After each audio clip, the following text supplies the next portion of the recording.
요한복음 5장. 그 후에 유대인의 명절이 있어서 예수께서 예루살렘에 올라가시니 이는 아마도 유월절이나 초막절 같은 중요한 절기였을 것이다. 경건한 유대인으로서 예수님께서도 율법에 정해진 절기들을 지키시며 예루살렘 성전에 올라가시곤 하셨도다. 이번 방문은 앞으로 일어날 중대한 사건들의 무대가 되리니 종교 지도자들과의 본격적인 갈등이 시작되는 전환점이 될 것이었도다. 예루살렘의 양문 곁에 히브리 말로 베데스다라 하는 못이 있는데 그곳에 행각 5이 있었더라. 베데스다는 자비의 집 또는 은혜의 집이라는 뜻으로 성전 북쪽 양문 근처에 위치한 큰 연못이었도다. 이 연못 주변에는 5개의 행각, 즉 지붕이 있는 복도나 회랑이 둘러싸고 있어서 많은 사람들이 그늘에서 쉴 수 있도록 되어 있었도다. 고고학적 발굴을 통해 이 연못의 실제 존재가 확인되었으니 당시에는 치유의 능력이 있다고 믿어지는 유명한 장소였던 것이다. 그 행각에 수많은 병자, 맹인, 다리 저는 자, 혈기 마른 자들이 누워 있었으니 이는 가슴 아픈 광경이었도다. 온갖 불치병과 난치병에 시달리는 사람들이 마지막 희망을 품고 이곳에 모여들었으니 절망과 고통 속에서도 기적을 바라는 간절한 마음들로 가득했던 곳이었도다. 그들은 전설처럼 내려오는 이야기를 믿고 있었으니 가끔 천사가 내려와서 물을 움직이게 하는데 물이 움직인 후에 가장 먼저 들어간 사람은 어떤 병이든 나았다는 것이었도다. 비록 이것이 미신적인 믿음이었을지라도 그들에게는 유일한 희망이었던 것이다. 거기 38회 동안 병자된 사람이 있더라. 이 사람의 고통을 상상해보라. 38년이라는 긴 세월 동안 병상에 누워 지낸다는 것은 인간이 견디기 어려운 절망적인 상황이었도다. 그가 언제부터 이곳에 와 있었는지는 알 수 없지만 아마도 여러 해 동안 이 연못가에서 기적을 기다리며 살아왔을 것이다. 그의 인생에서 가장 활동적이고 생산적이어야 할 시기를 모두 병상에서 보낸 것이니 육체적 고통뿐만 아니라 정신적, 영적 절망감도 깊었을 것이다.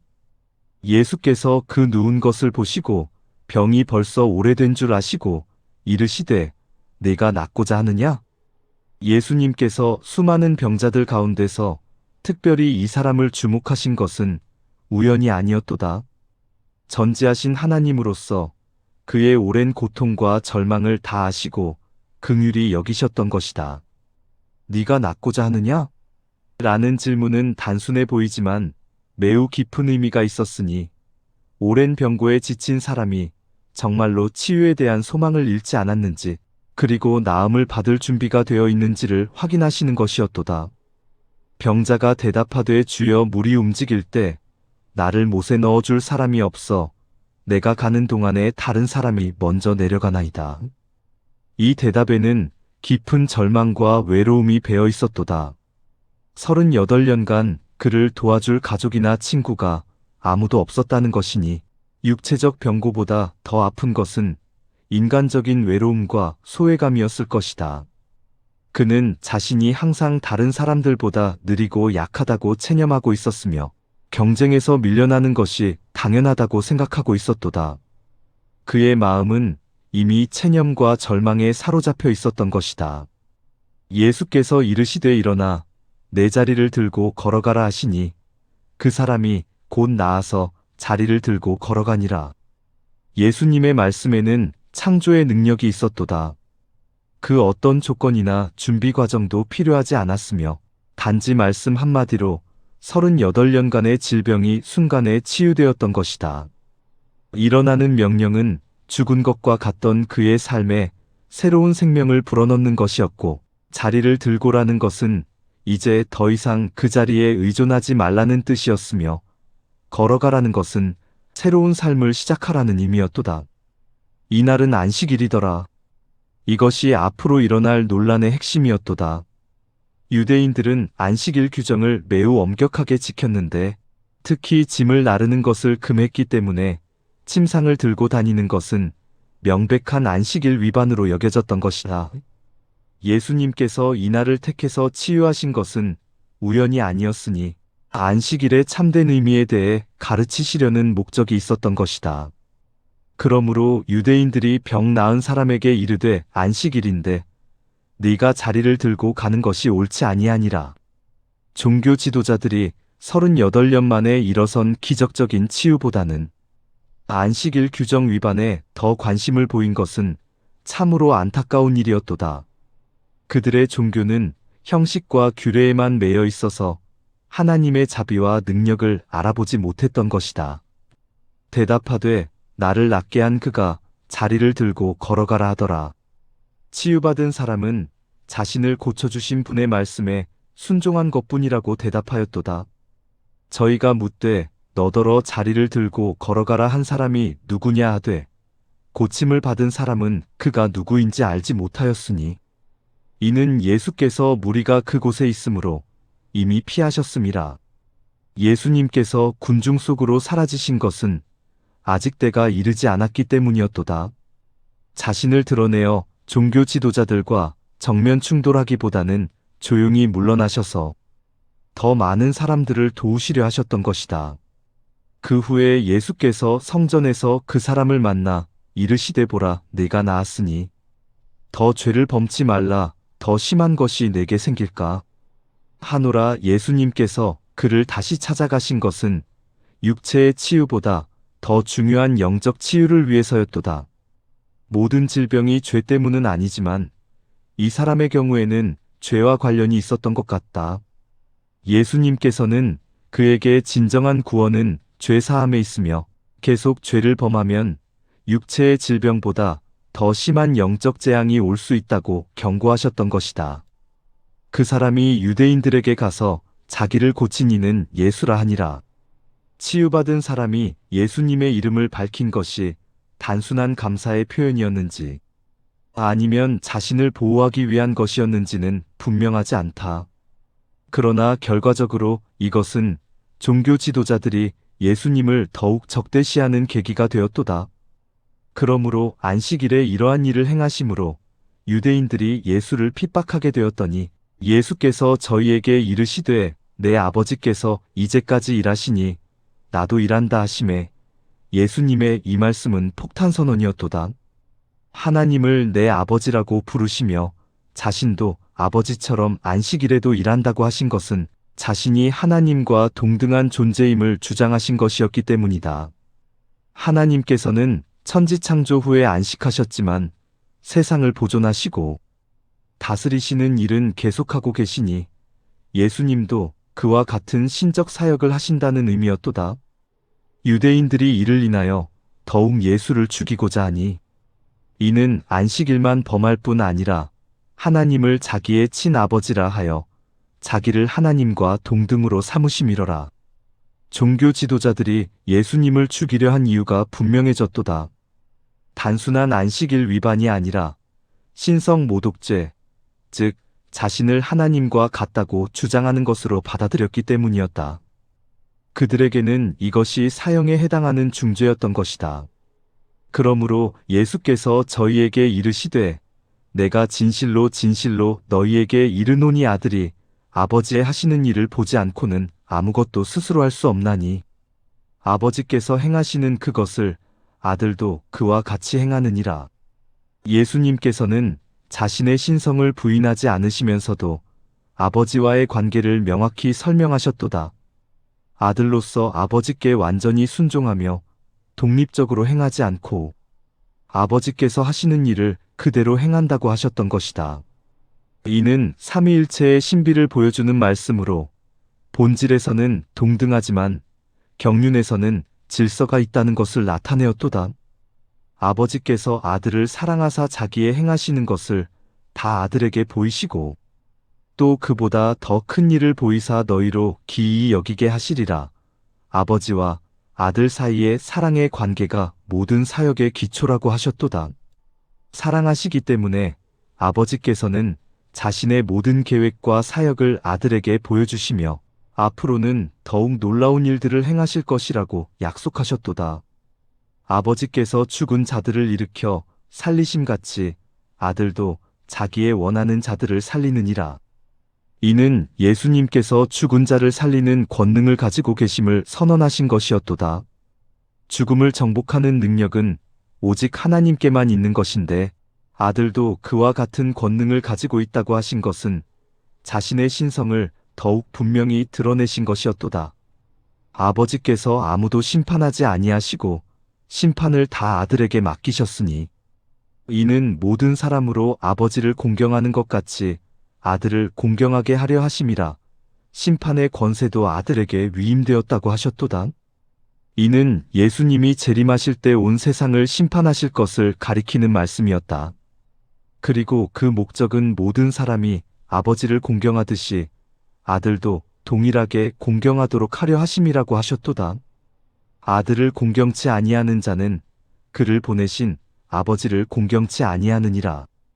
아들에 대한 태도가 곧 아버지에 대한 태도를 나타낸다고 하셨도다.